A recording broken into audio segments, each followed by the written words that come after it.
I get a lot of reaction to my new hair. And I'll put it into two categories. The people that know me and know about the procedure all comment about my hair. And it's changed dramatically how people see me and how they interact with me. And then the people that don't know that I've had the procedure end up asking me other questions like, have you lost weight? Did you change your wardrobe? You look younger. What's changed? They don't always necessarily immediately figure out the hair, but they know something's different and they know I look fantastic. And that's been so gratifying and something that I really didn't necessarily expect coming out of this process. The day of my procedure, I was a little bit nervous because it's a procedure. I felt confident that there wouldn't be a lot of pain involved because I talked to other people that had had it done, including Mark Rosen, and I was comfortable that there wouldn't be a lot of pain. And when I got there, though, it turned out to be a lot simpler than I expected and totally pain-free.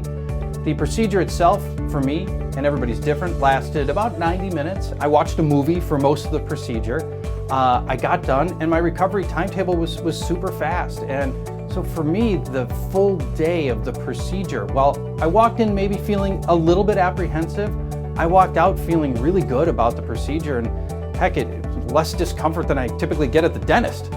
I've spoken to a lot of people that are thinking about addressing their hair loss issue with Hair Restoration Institute. And the advice that I've generally given them is this. One, I thought about it for a year before I actually took action and visited with Vern Cole at Hair Restoration Institute.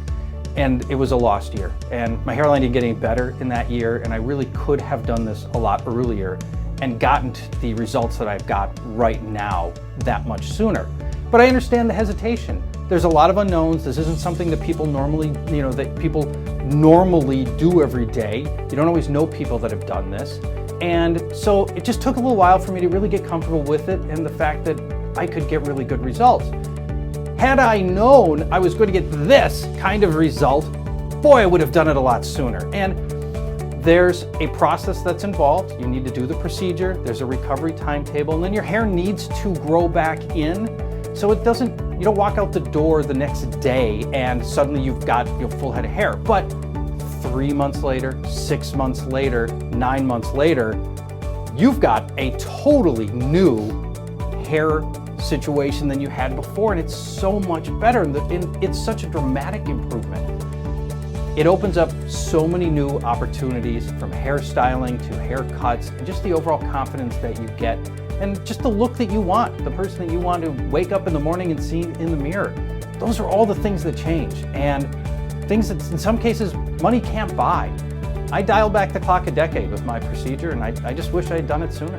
I started to see results from my transplant initially at about the 3-month mark, where all of my new hair was starting to grow back in. And so I was getting some really tangible new hairline that was coming in.